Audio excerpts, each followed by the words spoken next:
शंभूराज देसाई ने 22 सीटों पर किया दावा। महाराष्ट्र में अजित पवार, शिंदे और बीजेपी के बीच फंसेगा पेच। महाराष्ट्र के मुख्यमंत्री एकनाथ शिंदे के नेतृत्व वाली शिवसेना लोकसभा की 22 सीटों पर चुनाव लड़ने पर अड़ी हुई है। इससे बीजेपी के सामने सीटों के बंटवारे को लेकर बड़ी मुश्किल हो सकती है। सोमवार को शिंदे गुट के मंत्री शंभूराज देसाई ने एक प्रेस कॉन्फ्रेंस में कहा कि 2019 में शिवसेना 22 सीटों पर चुनाव लड़ी थी। इस बार भी हमको उतनी ही सीटें मिलनी चाहिए।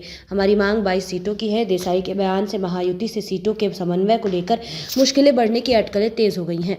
शंभूराज देसाई ने कहा कि यह तय है कि हम आगामी लोकसभा चुनाव महायुति के रूप में एक साथ मिलकर चुनाव लड़ेंगे। कौन सी पार्टी कितनी सीटों पर चुनाव लड़ेगी और कौन सी सीटों पर चुनाव लड़ेगी, इसको फैसला जल्दी ही हो जाएगा। प्रत्येक पार्टी की समन्वय समिति की बैठक हो चुकी है, रिपोर्ट सौंपी जा चुकी है। अंतिम निर्णय मुख्यमंत्री एकनाथ शिंदे, उप मुख्यमंत्री देवेंद्र फडणवीस और उप मुख्यमंत्री अजित पवार लेंगे। मंत्री ने कहा, हमने अपनी सभी 22 सीटों की समीक्षा की है और रिपोर्ट मुख्यमंत्री को दे दी है। 2019 में शिवसेना ने 22 सीटों पर चुनाव लड़ा था और 18 सीटों पर जीती थी।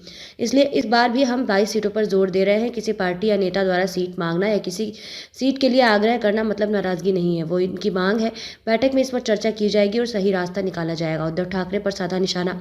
बीजेपी द्वारा पहली सूची में नितिन गडकरी को उम्मीदवार घोषित नहीं किए जाने के मुद्दे पर उद्धव ठाकरे के बयान को अनावश्यक बताते हुए मंत्री शंभूराज देसाई ने कहा कि किसे उम्मीदवार बनाना है या बीजेपी का अपना मुद्दा है, वे सही समय पर सही निर्णय लेंगे। उद्धव ठाकरे को अपने बाकी बचे 5 से 6 विधायकों और 2 से 3 सांसदों की चिंता करनी चाहिए। अब की बार नरेंद्र मोदी तड़ी पार। उद्धव के बयान पर देसाई ने कहा कि उद्धव ठाकरे की सभा में 200 से 300 लोग होते हैं, जबकि प्रधानमंत्री नरेंद्र मोदी की सभा में उन्हें सुनने के लिए लाखों लोग आते हैं। मोदी प्रतिदिन 18 घंटे काम करते हैं, देश भर में घूमते हैं। उद्धव ठाकरे की तरह फेसबुक लाइव नहीं करते।